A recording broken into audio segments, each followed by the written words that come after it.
Kembali di Anyu Siang, pemirsa, pemeriksaan terhadap ulama tak kali ini saja terjadi. Dalam beberapa waktu terakhir, beberapa ulama menjadi sorotan terkait isi ceramahnya yang dinilai melanggar hukum. Apa sebenarnya yang terjadi? Benarkah ulama dikriminalisasi? Dan untuk membahasnya kami sudah bersama dengan Gus Miftah, Ustadz sekaligus penceramah. Assalamualaikum, selamat siang Gus. Waalaikumsalam warahmatullahi wabarakatuh. Kabar baik Gus? Alhamdulillah selalu baik. Oke. Gus Miftah, ini terkait fenomena banyaknya ulama yang dipanggil oleh pihak kepolisian, kemudian fenomena-fenomena acara yang dilakukan oleh para habaib dan juga ulama. Anda sebagai pendakwah melihat ini seperti apa? Yang pertama saya memahami bahwa proses hukum itu berlaku untuk perilaku bukan untuk sosok. Artinya sosoknya siapapun baik itu habaib, ulama, kiai, ustadz, dai, selama kemudian perilakunya ini mengandung unsur pidana, maka ya harus ada proses hukum. Jangan kemudian gara-gara proses hukum itu diberlakukan, itu kemudian ada istilah kriminalisasi ulama. Kalau ada ulama yang berbuat kriminal, kemudian ada proses hukum, tentunya itu bukan kriminalisasi ulama, tapi proses hukum terhadap ulama yang kriminal. Nah, dan saya meyakini kalau kemudian polisi melakukan itu, tentunya mempunyai bukti yang bisa dipertanggungjawabkan. Selama itu dilakukan, saya pikir bukan kriminalisasi ulama. Baik, tapi bagaimana cara kita berkomunikasi oleh para pengikut ulama ini yang begitu banyak sehingga mereka paham akan proses hukum ini harus terus dilakukan karena proses hukum sekali lagi tidak memandang siapapun itu. Tidak memandang sosok, tapi memandang perilaku. Bagaimana cara mensosialisasi kepada pengikutnya yang begitu banyak ini? Jadi ya pemahaman hukum yang baik dan benar kepada para jamaah. Artinya bahwa kemudian bangsa ini adalah bangsa yang berdasarkan kepada hukum, bukan kepada sosok atau siapapun. Maka istilah-istilah itu sebenarnya ya harus disosialisasikan kepada masyarakat gitu loh. Nggak ada kriminalisasi. Kriminalisasi ulama itu ya kalau ngundang kiai pengajian nggak diamplopi ya itu kriminal. Kriminalisasi gitu. Kalau enggak ya enggak sih gitu loh. Oke. Nah, ini kalau untuk isi ceramah mungkin menjadi bahan evaluasi juga begitu karena publik begitu membaca dan mungkin mengkritik begitu isi ceramah tokoh publik apalagi ulama begitu. Bagaimana seharusnya isi ceramah ini bisa dievaluasi kembali untuk apalagi untuk para ulama begitu ya. Jadi Rasulullah itu ketika memberikan metodologi dakwah itu beliau mengatakan khatibun nas biqadri uqulihim, berbicaralah kepada manusia sesuai dengan kemampuan akalnya. Artinya siapa yang kita hadapi itu tentunya dengan metodologi yang berbeda. Satu contoh misalnya ketika saya pengajian di klub malam atau di lokalisasi, bahasa yang saya gunakan itu beda dengan ketika saya pengajian di tempat umum, di kampus atau di pondok pesantren, tentunya berbeda. Lah, disinilah kemudian para dai itu dituntut untuk menguasai metodologi dakwah yang benar. Kemudian secara konten, bagaimana kemudian Al-Quran mengajarkan ud'u ila sabili rabbika bil hikmah, dengan hikmah, dengan bahasa yang baik, dengan perilaku yang baik. Maka sebenarnya begini ya, begitu ada istilah revolusi akhlak, itu saya setuju, karena memang tujuan Rasulullah diutus ke muka bumi adalah liutamima makarimal akhlak, untuk menyempurnakan akhlak. Persoalannya kemudian adalah kenapa ini menjadi rancu? Karena seharusnya ketika kita berbicara akhlak, para penyampainya ini tentunya harus memberikan contoh dan akhlak yang baik. Akan sangat lucu, tema yang dibahas adalah revolusi akhlak. Sementara penyampainya ini akhlaknya tidak bagus. Contoh begini, ini barangkali yang perlu diketahui. Apa bedanya dakwah zaman Rasulullah dengan sekarang? Di zaman Rasulullah, kenapa dakwah itu berhasil? Karena risalah yang disampaikan adalah Al-Quran, pembawa risalahnya sekelas Muhammad. Rasulullah SAW. Lah hari ini, risalahnya masih Al-Quran, tetapi pembawa risalahnya tidak sekelas Muhammad. Makanya ada ketimbangan antara risalah dengan pembawa risalah. Selain hari ini, orang menafsirkan Al-Quran sesuai dengan kepentingan masing-masing. Bahkan lebih celaka lagi adalah kepentingan politik masing-masing. Ini yang kemudian menjadikan dakwah ini menjadi tidak asik. Gitu.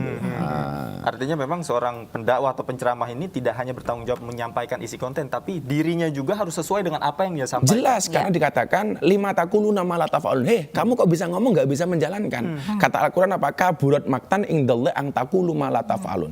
Kemurkaan Allah yang sangat besar bagi orang yang bisa ngomong nggak bisa ngelakoni. Jarkoni lah, bisa ngajar nggak bisa ngelakoni gitu kan. Jadi ini bahaya gitu loh. Dan disinilah kemudian dakwah itu dituntut menjadi bil hikmah. Artinya bil hikmah itu apa? Ya sebelum ngomong ya Anda harus menjalankan. Dan juga termasuk tidak ada ruang untuk ujaran kebencian, saling membenci. Saya pikir dakwahnya Rasulullah itu tidak pernah mengajarkan kepada kita untuk membenci siapapun. Bahkan kepada ahli maksiat sekalipun. Maka dikatakan ketika kamu duduk bersama ahli maksiat, jangan pernah kamu bicarakan masa lalunya. Tapi dampingi dia untuk merangkai masa depannya yang lebih indah. Artinya apa? Ini tidak ada space atau ruang untuk mencaci siapapun. Contoh kemarin begini, saya ditanya, Gus, boleh nggak kita menghina Habib? Saya katakan tidak boleh. Siapapun Habibnya tidak boleh dihina. Kenapa? Karena di dalam diri Habib ada darahnya Rasulullah. Pertanyaan kedua, boleh nggak Habib menghina orang lain? Nggak boleh. Masa punya darah Rasulullah kok menghina orang, kan nggak pantas. Pertanyaan ketiga, siapa yang boleh kita hina? Nggak ada satupun orang yang boleh kita hinakan. Kenapa? Karena walaqad karramna bani Adam. Karena Allah itu memuliakan anak cucunya Nabi Adam. Makanya kita tidak boleh menghina Habib, Habib juga tidak boleh menghina orang lain, dan tidak seorang pun yang boleh kita hina. Itu konsep dakwah. Baik, oke.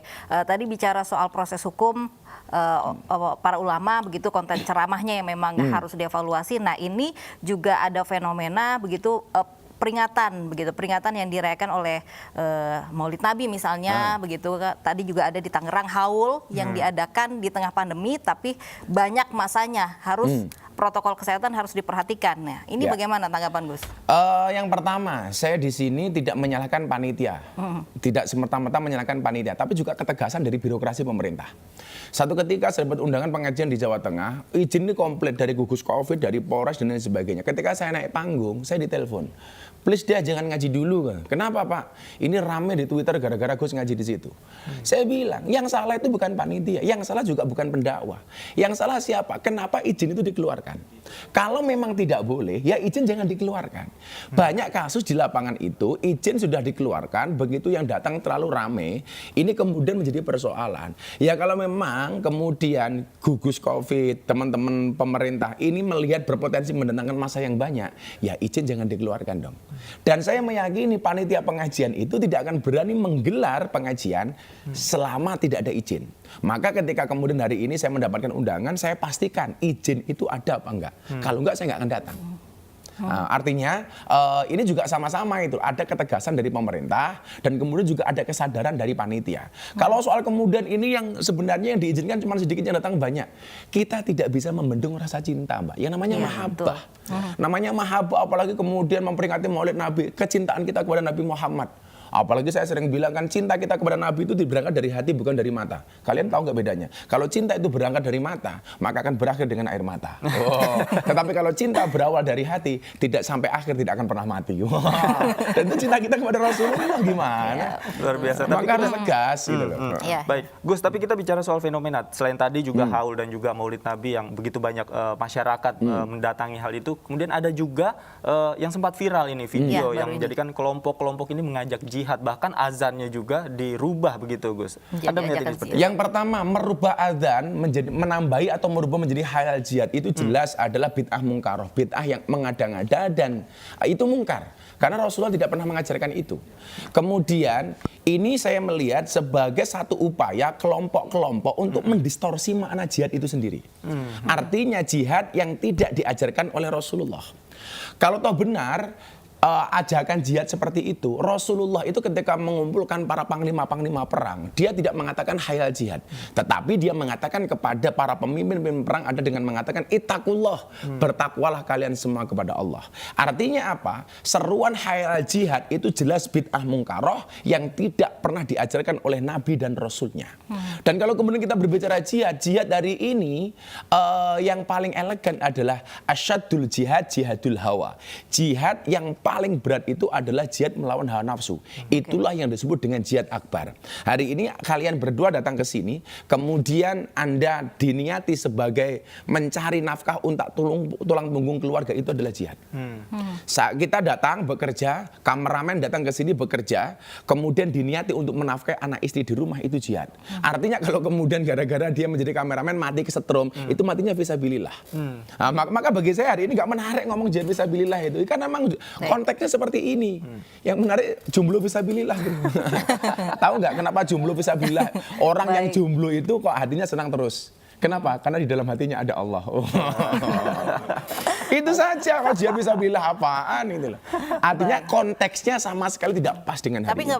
berarti nggak apa-apa jomblo asalkan ada Allah di hatinya. Bu. Iya, makanya namanya jomblo bisa bilang. Yang paling bahaya itu jomblo nawa itu. Oke. Jadi tiap tahun niatnya nikah tapi nggak pernah ada pasangan. Baik, ini masih soal ajakan jihad ini, tapi beberapa tanggapan yang katanya ini azan yang melafalkan jihad itu adalah sebuah aspirasi, begitu katanya. Karena mungkin melihatnya tidak bisa mengajak masyarakat dengan ceramah misalnya, tapi seakan-akan jadi dirubah sekarang azan jadi jihad begitu. Tanggapan Gus Miftah gimana? Azan itu kan dicontohkan oleh Nabi dan Rasulnya. Artinya redaksionalnya itu sudah pakem, baku. Sudah ada sejak zaman Nabi. Dari kalimat takbir sampai penutup itu semuanya sudah diajarkan. Yang saat itu mengumandangkan adzan pertama kali namanya Bilal bin Rabah. Maka hari ini kalau ada orang adzan dari Jumat disebut Bilal. Karena yang mengumandangkan pertama kali adalah Bilal bin Rabah. Dan yang perlu diketahui redaksional ini tidak bisa dirubah. Ini baku gitu loh. Apalagi kemudian kesannya ajakan khairal jihad itu provokatif gitu loh. Yang namanya jihad itu membela agama Allah. Untuk menegakkan agama Allah, mengembalikan ajaran Allah jauh dari kemusyrikan. Untuk menegakkan din itu, bukan untuk membela seseorang. Artinya kalau kemudian ajakan jihad itu hanya untuk membela seseorang, berarti sudah ada kultus dan Islam tidak mengajarkan pengkultusan kepada siapapun. Oke, baik. Gus Miftah, ini terakhir ini, apa pesan Gus Miftah kemudian kepada pendakwah, kemudian para jamaah jika memang fenomena ini membuat semakin masyarakat khususnya umat Islam ini menjadi semakin terbelah? Ada pesan apa? Saya selalu mengatakan bahwa dakwah itu adalah bukan untuk membuat dirinya terkenal, tapi untuk mengenalkan Allah kepada mereka yang belum kenal. Tentunya karena yang kita kenalkan Allah ini dengan cara yang baik. Saya selalu mengatakan, apakah kiai itu harus dicontoh? Apakah ulama itu harus dicontoh? Tidak. Karena ulama itu tugasnya bukan untuk dicontoh, tapi mengajak umat untuk mencontoh Kanjeng Nabi. Lah, barangkali ini hari ini yang justru sering ditanyakan kepada kita, Mas, begini. Bagaimana sih kita memposisikan seorang habaib? Ini yang hari ini sekarang ramai. Coba bedakan mana sosok, mana perilaku. Sosok seorang habaib selaku dzurriyyahnya Rasulullah itu harus dihormati. Tetapi perilakunya tidak harus ditaati. Maka kita boleh berbeda pendapat dengan habaib, tetapi kita tidak harus sama dengan dia. Contoh yang paling gampang begini, saya dalam beribadah mengikuti pendapatnya Imam Syafi'i. Padahal imam itu kan ada 4, Imam Syafi'i, Imam Hambali, Imam Hanafi, Imam Maliki. Begitu saya menggunakan pendapat Imam Syafi'i, bukan berarti saya membenci Imam Maliki. Saya menghormati beliau, saya mencintai beliau, tetapi saya berbeda pendapat dengan beliau karena saya menggunakan pendapat Imam Syafi'i. Hari ini katakanlah kita berbeda dengan habaib, itu boleh, tetapi jangan mengurangi rasa hormat kita kepada habaib. Ingat, al-hurmatu khairum minat ta'ah. Hormat itu harus lebih didahulukan daripada taat. Baik, artinya hormat harus didahulukan kepada taat. Ya. Menghormati adalah wajib, taat Tetapi itu adalah pilihan. Oke, kalau yang ditaati bagus ya kita ikuti, kalau enggak ya kita ingkari. Baik, terima kasih, sangat bermanfaat sekali hari ini. Senang sekali bisa mendengarkan hal-hal yang bermanfaat dari Gus Miftah. Sehat selalu Gus Miftah. Terima kasih sudah bergabung di News Siang hari ini.